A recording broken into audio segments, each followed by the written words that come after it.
International business. Now we are moving on to the next chapter, international business environment. Last some we have studied about business environment, and we have studied about different types of business environment. So likewise, environment means surroundings of a particular business organization. Here we have to specialize on the international business environment. So international business environment refers to the surroundings in which international companies carry on their business. So it plays a critical role in the development as well as the growth of a country. International business refers to the trading of goods and services in the worldwide market. Therefore, international business can also recognize as the globalization of trade. So in the normal sense, we can say that environment means surroundings of a particular business organization. When we come to the international business environment refers to the surroundings in which international companies carry out their business. Okay, so in order to carry out the business properly in the international market, the surrounding should contribute to it. So we have to study about the international business environments in order to carry out the business properly in the international market. Okay, so actually in business market, in the international business environment, various conditions like economic, political, technological, socio-cultural, demographic conditions, many conditions are there. How all these conditions will affect the business organization if we are going for the internationalization? That is what we are studying in the international business environment. As far as a organization is concerned, we know that internationalization is very much important in order to earn much more profit as well as to attain more market share and all. So we have to study about the international business environment in order to carry out the business properly. അതായത് നമ്മൾ last സെമ്മിൽ already പഠിച്ചിട്ടുണ്ട് business environment എന്താണെന്നുള്ളൊക്കെയുള്ള കാര്യങ്ങൾ. അപ്പോൾ ഇവിടെ നമ്മൾ പറഞ്ഞിട്ടുണ്ട് environment എന്ന് പറയുമ്പം surroundings of A business organisation, അതിനെയാണ് നമ്മൾ എന്ത് പറയുന്നത്, എൻവയോൺമെൻറ്റ് എന്ന് പറയുന്നത്. അപ്പോൾ നമുക്ക് ഇൻറ്റേർണലും ഉണ്ട്, എക്സ്റ്റേണലും ഉണ്ട്. ഈ എക്സ്റ്റേണൽ എൻവയോൺമെൻറ്റിനെ നമുക്ക് ക്ലാസിഫൈ ചെയ്യാം micro and macro environment. Micro means immediate surroundings ആയിരിക്കും, macro means little bit it includes everything. Okay, so നമ്മൾ മൈക്രോയും മാക്രോയും ഒക്കെ കണ്ടു. അതേപോലെ തന്നെ നമ്മൾ എൻവയോൺമെൻറ്റ് അനാലിസിസ് കണ്ടായിരുന്നു. അതേപോലെ തന്നെ നമ്മൾ ഡിഫറെൻറ്റ് ടൈപ്സ് ഓഫ് എൻവയോൺമെൻറ്റ്സിനെ പറ്റി നമ്മൾ പഠിച്ചിട്ടുണ്ട് ഒരു സബ്ജക്റ്റായിട്ട് തന്നെ. അതായത് നാച്ചുറൽ എൻവയോൺമെൻറ്റ് ഉണ്ടാകാം, economic environment, political environment, technological environment, international business environment, അങ്ങനെ ഡിഫറെൻറ്റ് ടൈപ്സ് ഓഫ് ബിസിനസ് എൻവയോൺമെൻറ്റിനെ പറ്റി ഇൻ ഡീറ്റെയിൽ ആയിട്ട് നമ്മൾ പഠിച്ചിട്ടുണ്ട്. ഇനി ഈ ഒരു ഇൻ്റർനാഷണൽ ബിസിനസ് എന്ന് പറയുന്ന ഒരു സബ്ജക്റ്റിലേക്ക് നമ്മൾ വരുമ്പം നമുക്ക് ഇൻ്റർനാഷണൽ ബിസിനസ് എൻവയോൺമെൻറ്റിനെ പറ്റിയാണ് പഠിക്കാനുള്ളത്. അതായത് ഇവിടെ നമ്മൾ എന്താ ചെയ്യുന്നത്, നമ്മുടെ ഹോം കൺട്രിയിൽ നിന്ന് നമ്മുടെ ബിസിനസ് എക്സ്പാൻഡ് ചെയ്ത് we are going for the internationalisation of the business. അങ്ങനെ നമ്മൾ ഇൻ്റർനാഷണലൈസ് ചെയ്യുമ്പോൾ ഡെഫിനറ്റ്ലി നമ്മൾ അതിൻ്റെ സറൗണ്ടിങ്സിനെ പറ്റി പഠിച്ചിരിക്കണം. Then only we will be able to know whether that particular business is profitable or not, whether we will be able to attain the market share. നമ്മൾ ഇൻ്റർനാഷണലൈസേഷന് വേണ്ടി പോകാൻ വേണ്ടി ഡിഫറെൻറ്റ് വെറൈറ്റീസ് ഓഫ് റീസൺസ് ഉണ്ടാകും. ഒന്നെങ്കിൽ മാർക്കറ്റ് ഷെയർ അറ്റൈൻ ചെയ്യാനായിരിക്കാം, അല്ലെങ്കിൽ കൂടുതൽ profit earn ചെയ്യാനായിരിക്കാം, അല്ലെങ്കിൽ എന്തായിരിക്കും ഇന്നോട്ട് ഈ കോമ്പറ്റീറ്റേഴ്സിൻ്റെ അടുത്തുനിന്ന് ഇവിടെ നമ്മുടെ ഹോം കൺട്രിയിൽ അധികം കോമ്പറ്റീറ്റേഴ്സ് വരുന്നു. അപ്പോൾ അവരുടെ അടുത്ത് നിന്നൊക്കെ അവരുടെ ആ കോമ്പറ്റീറ്റേഴ്സിനെ ഓവർകം ചെയ്യാൻ വേണ്ടിയിട്ട് നമ്മൾ എന്ത് ചെയ്യും, ഇൻ്റർനാഷണലൈസേഷന് പോകാൻ സാധ്യതയുണ്ട്. അങ്ങനെ ഡിഫറെൻറ്റ് റീസൺസിനായിരിക്കാം നമ്മൾ ഇൻ്റർനാഷണലൈസ് ചെയ്യാൻ ഉദ്ദേശിക്കുന്നത്. നമ്മൾ ലാസ്റ്റ് ടോപ്പിക്കിൽ കണ്ടു. അങ്ങനെ നമ്മളൊരു ഇൻ്റർനാഷണൽ ബിസിനസ്സിലേക്ക് കടക്കുമ്പോൾ we have to study about the environment. What are the factors which are going to affect our business organization. Then only we will be able to carry out the business properly in the international market. അപ്പോൾ നമുക്ക് ഇവിടെ international business എൻവയോൺമെൻറ്റിനെ പറ്റിയാണ് പറയാനുള്ളത്. അപ്പം it is the surroundings in which international business companies carry out the business. അതായത് international companies business carry out ചെയ്യുമ്പം അവരെ affect ചെയ്യുന്ന സറൗണ്ടിങ്സിനെയാണ് നമ്മൾ എന്ത് പറയുന്നത്, ഇൻ്റർനാഷണൽ ബിസിനസ് എൻവയോൺമെൻറ്റ് എന്നുകൊണ്ട് ഉദ്ദേശിക്കുന്നത്. ഓക്കെ, സോ ആക്ച്വലി നമ്മൾ ഈ വേൾഡ് മാർക്കറ്റിലേക്ക് എൻ്റർ ചെയ്യുക, world wide business activities carry out ചെയ്യുക. So we must have a knowledge about the world market. അപ്പോൾ എന്തിനു വേണ്ടി എന്ന് ചോദിക്കും, ഇമ്പോർട്ടൻസിനെ പറ്റി നമ്മൾ പറയുമ്പം it's actually importance for the companies economy as well as the countries economy. രണ്ടിനും ഇത് ഇമ്പോർട്ടൻ്റ് ആണ് അല്ലേ. അപ്പം നമ്മളൊരു ഹോം കൺട്രിയിൽ ഒരു ബിസിനസ് ക്യാരി ഔട്ട് ചെയ്യുകയാണെങ്കിൽ ആ ഒരു കമ്പനി ഏൺ ചെയ്യുന്ന പ്രോഫിറ്റിന് ഒരു ലിമിറ്റ് ഉണ്ടാകും. അതുപോലെ തന്നെ ആ കൺട്രിയുടെ എക്കണോമി ഗ്രോ ചെയ്യുന്നതിന് ഒരു ലിമിറ്റ് ഉണ്ടാകും. കാരണം ആ കൺട്രിയിൽ നമുക്ക് കിട്ടുന്ന ഇൻകം കൊണ്ട് മാത്രമേ നമുക്ക് എന്ത് ചെയ്യാൻ പറ്റുള്ളൂ, ഗ്രോത്ത് പോസിബിൾ ആവുള്ളൂ. പക്ഷേ when we are going for the internationalisation it will be contribute to the economy of the company as well as it will be contributing to the economy of the country. Next, nations will get high volumes of export and import. Definitely when we go for the internationalization, there will be export as well as the imports of the goods and services.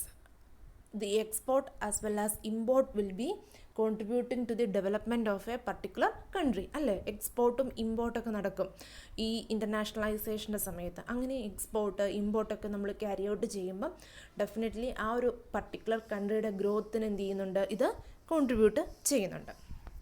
So that is about the international business environment. Now we have to discuss about various components of international business environment. ഒരു 10 കോമ്പണൻസിനെ പറ്റി നമുക്ക് ഈ ചാപ്റ്ററിൽ discuss ചെയ്യാനുണ്ട്. First one economic environment, second one political environment, third one socio cultural environment, fourth one technological environment, fifth one global tax environment, sixth one competitive environment, seventh one natural environment, eighth one demographic environment, ninth one international trade environment, and the last and 10th one legal environment of a business. So these are the different components of international business environment. We have to study this in the detail. Now we are moving on to the economic environment. So when we come to the economic environment actually includes the international economic environment. We can describe it as the global economic factors that are outside the control of individual organization but can affect the business operations. That is the economic environment of a business. Okay, and this economic environment can include the economic system of the home and host country, the level of economic growth as well as the development, fiscal and monetary policy among other things. Okay, so international economic environment means the environment. Okay, these are the international economic environment which is out of the control of a particular business organization but it will be affecting that business organization. അതായത് international economic environment എന്ന് പറയുമ്പം അതൊരു business ഓർഗനൈസേഷന് control ചെയ്യാൻ പറ്റത്തില്ല. You have to keep in mind that this micro and macro factors we do not have any control over the external environmental factors. അത് നമ്മൾ കഴിഞ്ഞ സെമ്മിൽ ബിസിനസ് എൻവയോൺമെൻറ്റ് പഠിച്ചപ്പോൾ തന്നെ പറഞ്ഞു വെച്ചിട്ടുണ്ടായിരുന്നു. But definitely we do not have that particular business organization doesn't have any control over the economic environment, international economic environment, but that environment can influence the business organization, the activities of that particular business organization. Okay, and this economic environment includes the economic system of the home as well as the host country, level of economic growth as well as the development, fiscal and monetary policies, everything. Now we want to discuss about the economic system, and we have studied about what is economic system in the last sum. What is economic system? Economic system is a system of production, resource allocation, exchange and distribution of goods and services in a society or in a given geographical area. It's actually the production as well as the distribution of the goods and services in a particular geographical area. That is the economic system. Now we want to discuss about the economic indicators. We have several economic indicators like income level and distribution, countries classified by region, economic growth, inflation, surplus and deficit, transition to market economy, LPG and international business. Now first we will be discussing about income level and distribution. So gross national income is the measure of economic activity. So the World Bank, okay, and the basic demand for a product will be depend upon the level of income of that particular country. If we do not have sufficient income in our hands, we will not be having demand for much products. But if we have sufficient income in our hands, we will be having demand for the products as well as the service. So the level of income in the hands of the people or the level of income of a particular country will also influences the demand for the product as well as the service.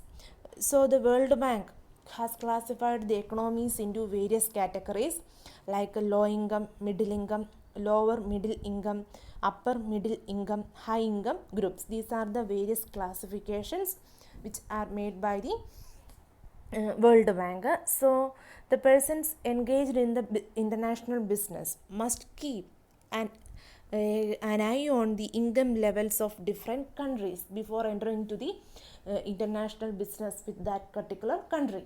Because if that country do not have sufficient income in order to purchase the product which we are going to introduce in that country, it is better not to go for international business in that particular country.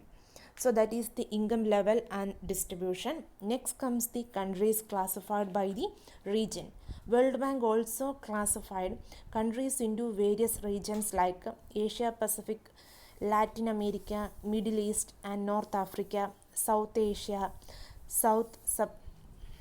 Sub-Saharan Africa, So the growth of,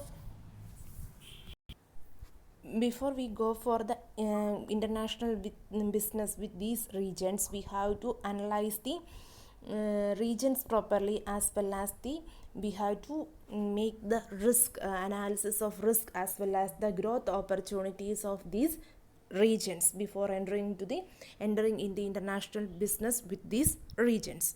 Next comes the economic growth. So economic growth rate of different countries will be different, and before entering into the international business with that particular country, we have to make an analysis of economic growth of different countries. If that particular country doesn't have sufficient economic growth, it is better not to go for an international business with that particular country. Next, inflation. So we have studied in detail what is inflation, deflation and all in the last semester. So inflation, okay, the confidence in countries' political and economic system is seriously damaged by the inflation. Inflation means what? So the money in the society or the economy will be increasing. Naturally, the price of the goods and services also will be increasing. അതായത് പണപ്പെരുപ്പത്തിനാണ് നമ്മൾ എന്ത് പറയുന്നത്, inflation എന്ന് പറയുന്നത്. നമ്മുടെ സൊസൈറ്റിയിൽ അല്ലെങ്കിൽ നമ്മുടെ എക്കണോമിയിലുള്ള പൈസയുടെ പൈസ എക്കണോമിയിലുള്ള മണി എന്ത് ചെയ്യും, ഇൻക്രീസ് ചെയ്യും. അപ്പോൾ നാച്ചുറലി ഗുഡ്സ് ആൻഡ് സർവീസസിൻ്റെ പ്രൈസ് എന്ത് ചെയ്യും, ഇൻക്രീസ് ചെയ്യും. അതിനെയാണ് നമ്മൾ ഇൻഫ്ലേഷൻ എന്ന് പറയുന്നത്. So inflation can also affect the international business. Then surplus and deficit. International management need to monitor the surplus as well as deficit in the country's balance of payment. Then transition to market economy. So transition process has provided significant opportunities for the international business. So the countries have almost all the countries or have opened their doors to the outside the world. So countries are actually welcoming the international business organizations to their countries. So transition of the market economy has contributed to the development of the international business. Next is the LPG and international business.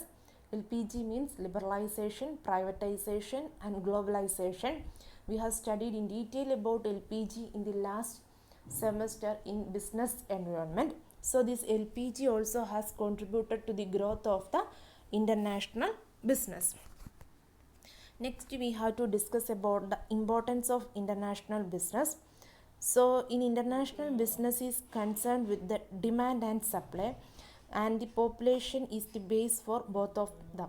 So demand and supply, okay, is the basic factors which influences the international business. We have to keep an eye on the demand for the product as well as how we can supply that product, then before going for the internationalization. Second thing is that the level of infrastructure development in a country shall enable the MNCs and others to decide whether to undertake the business or not.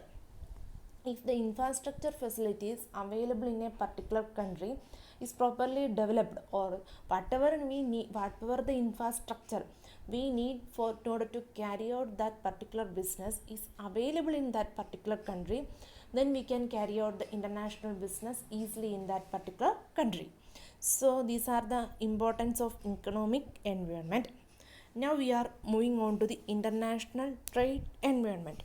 So second environment is the international trade environment. International trade environment is the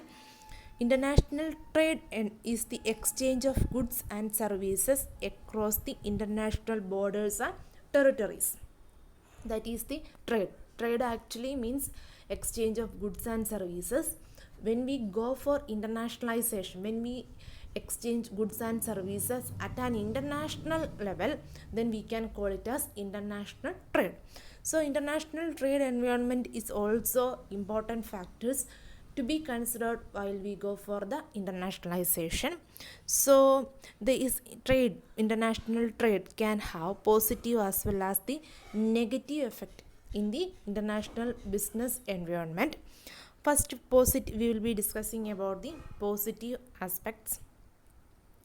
First one is the supporting the economic growth, development and social welfare. Second one, open market can improve the access to new technologies. Third one, liberalization provides incentives to adopt the stringent environmental standards. Fourth one, international exposure stimulate the use of cleaner production process and technologies. These are the positive effects. So it will be supporting the economic growth as well as the development of a country. Next one is the open market operations can improve the access to new technologies. Then liberalization will be providing incentives. Okay, liberalization means liberalizing the power of or the hands of the government. Okay, liberalization will be providing incentives to adopt the stringent environmental standards. Then international exposure will stimulate the use of cleaner production process and technologies. Negative effects will include the increase of pollution, degrading of natural resources. These are the main negative effects. So in this class we have discussed about the international business environment. In that we have discussed about economic environment as well as the international trade environment.